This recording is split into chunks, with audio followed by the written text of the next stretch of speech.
Hello everybody and welcome back to my channel. In today's video, I'm going to show you how to make a login and register route for our JWT Authentication server. So to give you an overview of this video, we're basically just going to be setting up a data model for a database, and then we're going to be querying it to create users so they can register and log in, and we're also going to be using JWT, of course. So without further ado, let's get started. So I have my Visual Studio Code project opened, and then all I did is I removed the migration stuff, and I made it, I removed all the data models from last video because that was a test. And then I also removed this send query method since that was also a test. So I deleted the object over here of Prisma, and then I deleted that method as well. Yeah, so that's that, and the GitHub repository will be in the description, so make sure to visit that for the code, but please try to understand it if you can. So now let's get started with the tutorial. So as I said, we're going to be making a login and register routes. So the first thing we need to do is we need to register a data model in our database. So since we're using Prisma, we need to register it in the schema.prisma file. Over here, we can create a new model. So I'm going to do model, I call it user, and then we can add some properties. The first one is going to be ID, so the user's ID. It's going to be of type int, so the IDs are going to be like 1, 2, 3, 4, like that. And they'll be assigned on the time the user was created. So the first user would be 1, the second user would be 2, so on. So you can set this with the ID decorator, and then default, add auto increment. Just auto increment. So this will just basically increment the users whenever a new one is created of type int. So every time a new user is created, it'll just increment the numbers up like this. Okay, so now we need a few more properties. First one is going to be username, which is going to be of type string. It's going to be unique since we don't want multiple people to have the same username. Same thing for password, since you only want, for email, sorry, add unique, since you only want one email per person. And finally, you need password, which is going to be string, and we're not going to make this unique since password won't be like a public data.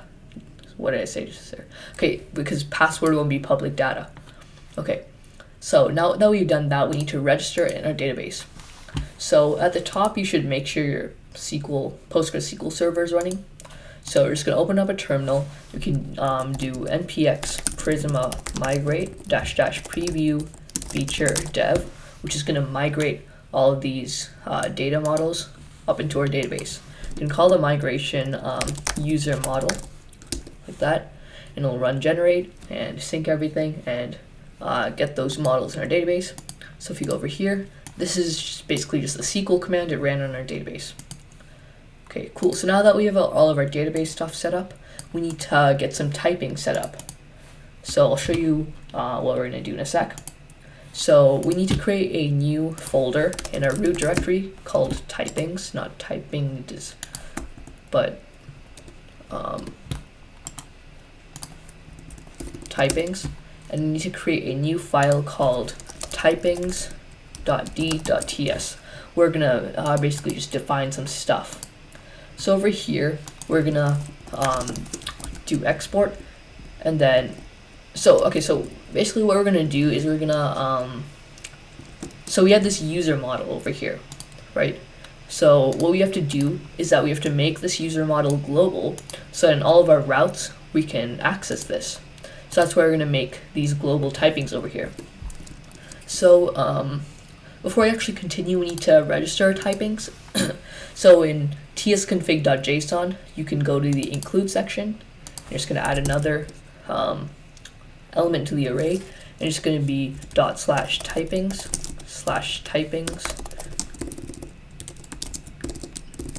.d.ts. So now we've registered our typings. Over here, I'm going to do declare global. So we're going to declare it as global, and we're going to make a namespace called express. Over here, we're going to make an interface called request, and over here we're going to have our a property called user, and it's going to be optional. That's what this question mark is for, and we need to actually set it to our Prisma data model. So to do that, we have to import the user from Prisma. Do import from Prismaclient, by the way, the client query engine. You can just import user like that, and you can just set it to user. So now we have this user property that's set to this data model. So that's good, and now we need to set up our routes. So we're going to go to source, and we're going to create a new folder called routes. Over here, we can create a new route called auth.ts. So over here, we can start writing our code. First thing I need to do is I need to import the router from Express. Then I need to import Prismaclient from Prismaclient. And yeah, so now we need to install a couple of okay, yeah, we actually already have that. So okay, yeah, sorry. So we need to import JSON Web Token as well. So we're gonna import as JWT from JSON Web Token, and yeah.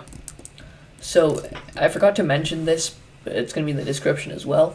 Right now, we're not gonna focus on hashing. That's gonna be in a later video.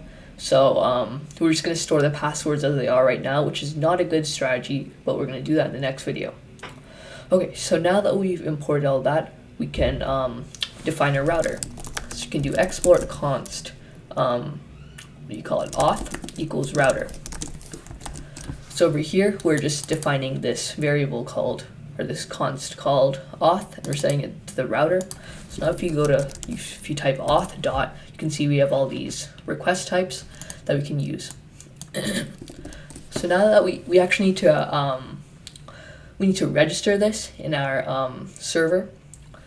So we need to import it and we need to register it.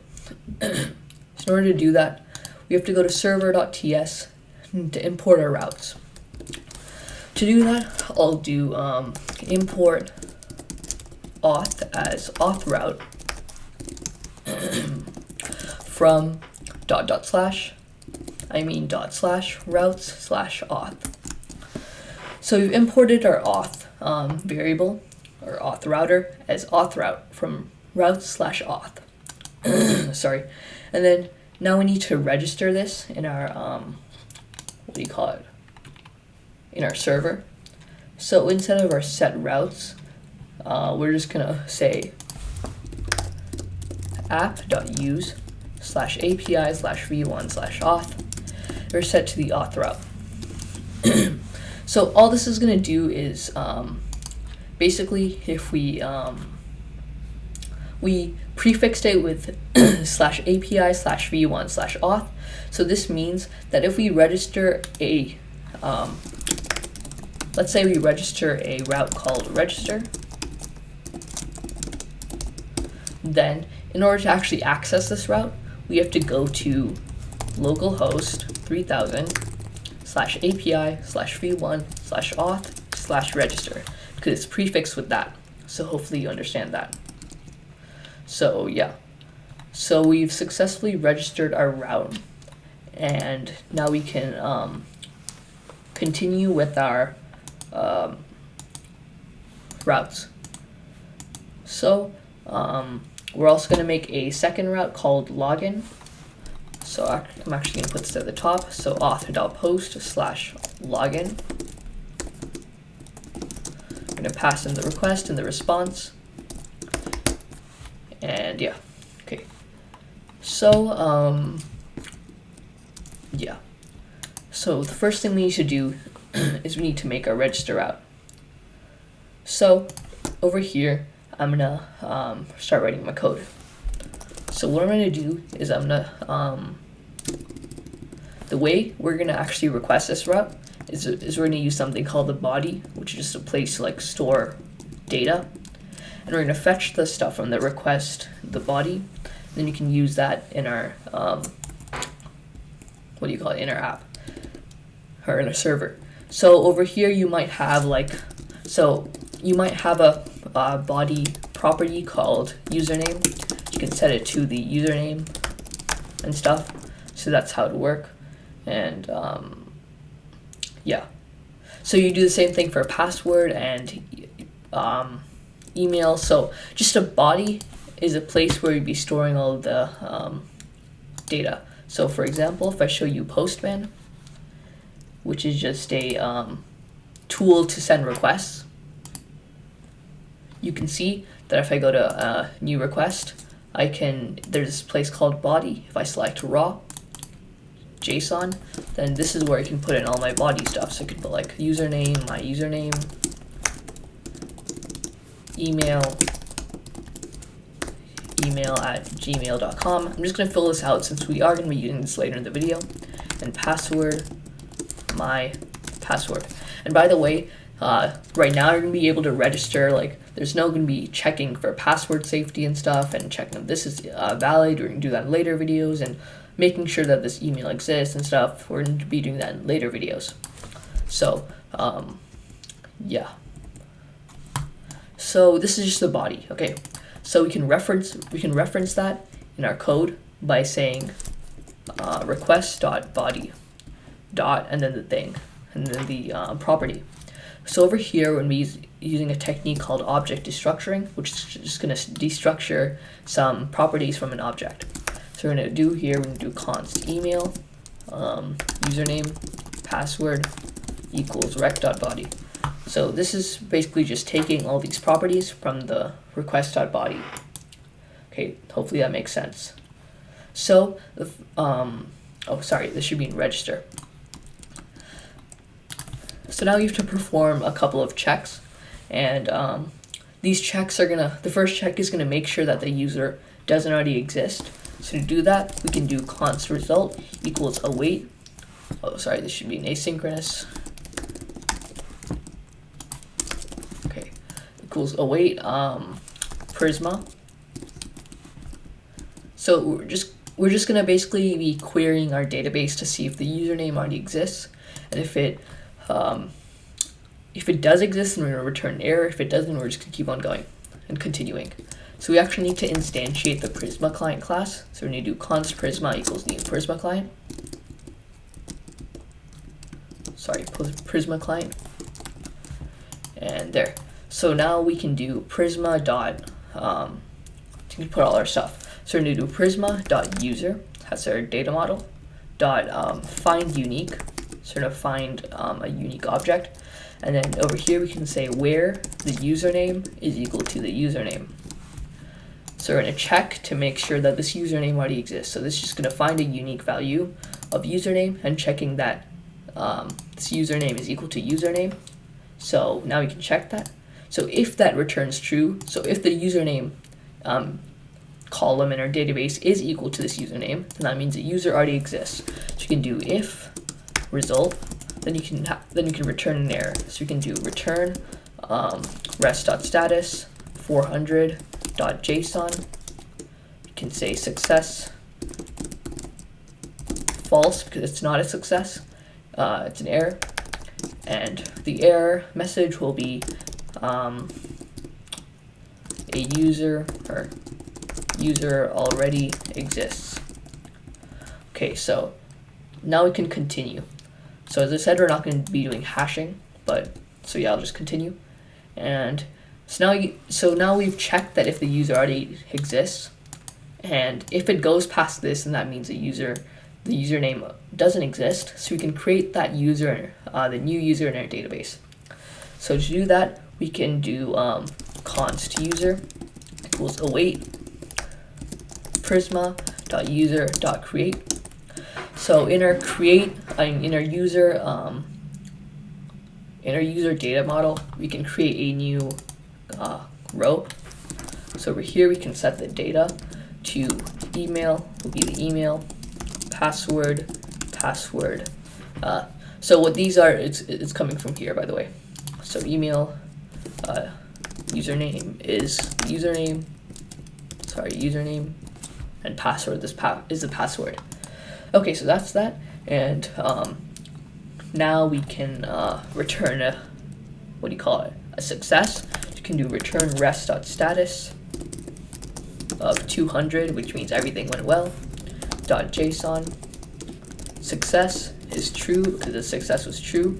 And we're also over here, we're going to be returning an access token, or JWT. So this is where the JWT comes in. So this, once everything over here is complete, we're going to be generating an access token, or just like this token, which users can use to log in. So in order to do that, we're going to make a variable for our token equals JWT.sign. The user ID is going to be the user.id. And then we can, over here we have another parameter, which is a secret. So this can be a secret where it's going to generate it from. So I'm just going to set it to secret, but you can do like some random thing like this, or you can just generate it. Yeah, but I'm just going to set it to secret, but you probably shouldn't just generate some random string. Okay, so now this is a token. I'm actually just going to set this to access token, since this will help us access the login route, or help the user access the login route.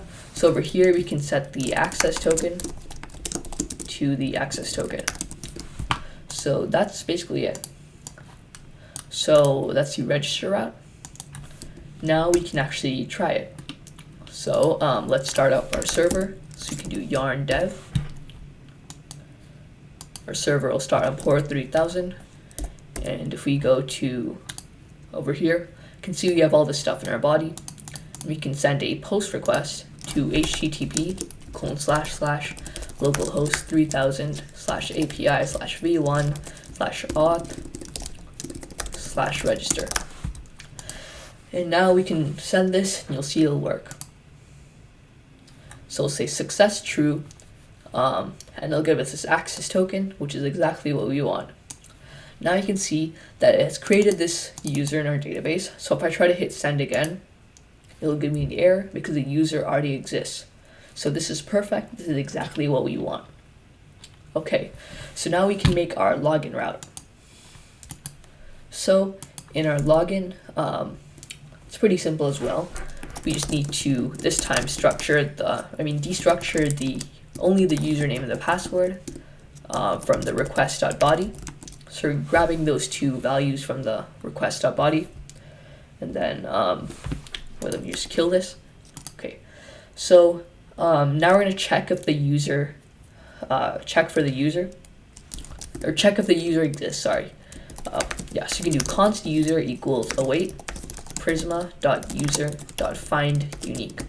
So we're going to search our database to find if the username exists, to check if the user exists. So where username is the username. This username is from this destructured object. Okay, so now we can do if the user does not exist, then you can return a status code of 400, and you can return JSON saying that the success was false, and the error message will be user not found because the user didn't exist. So that was our first check, and now we can continue. So over here, I'm gonna make a try catch statement, catch error, and over here in our catch, we can just return rest.status for 100 if something went wrong. .json success false, error will be internal server error. Since okay, so it would be an internal server error if there was an error in this try catch block. Okay, so now let's continue. So we can do okay, so we can do if password. So if this password hold on, so okay, yeah, so we can check that if this password is equal to the user.password. So this is just saying that if the body of the request they're sending. So if this password is equal to the password already in the database, then we can, then that's going to be an, what do you call it? Then it's going to be a success. So you can just return rest.status, status code of 200 OK, .json, success is true, and we're going to give them the access token, which you need to generate again. So you can just go down here, you can copy this. So copy and paste it, or what? Where'd it go? Okay, you can copy and paste it there, and we can just set the access token to the access token. Okay, so that's basically it. Yeah, so also in the else, we just have to return an error. So return rest.status of 400.json, success, false, error, and this time the error will be it's an invalid password, so you can just return invalid password. Okay, so that's basically it. Now let's just try registering and logging in. So yeah, so you can see if I go over here, it'll say user, oh sorry, I forgot to start it. So go to your terminal, type in yarn dev. Okay, so server starting port 3000. We can go over here, hit send. It'll say user already exists, so just create a new one. So username, or like my email. And then let's hit send. Then it'll create that. And yeah. So now we need this access token for logging in. So if we go to here to auth/login, if we go to over here to authorization in your Postman, and you can set the authorization type to bearer token. You can just set the token to that token it gave you. So that's that. And then right now I'm just gonna change this password to password, which is the invalid password. If you try to send a request, it'll say invalid password. So you have to change it back to my password. And once we put in that token, it'll say success true, and it'll give us another access token. So now we are successfully authenticated, and we can use this access token to access all of the routes that we want only authenticated users to have. So for example, if you had like a dashboard route and you only wanted authenticated users to be able to see that, or registered users, then you'd be able to copy this access token and send it with the request, and then it would allow you access. So in the next video, pretty sure we'll be hashing passwords, and after that, we're gonna be making some routes. We're making an is authenticated middleware to check if a user is authenticated, and we can create some routes for only logged in people. Okay, so that's it for this video. Sorry this was kind of long, but we went over a lot, and it's really useful stuff. If you enjoyed this video, make sure to subscribe, because only, I believe, 9% of you are subscribed, and I'll see you in the next video. Bye.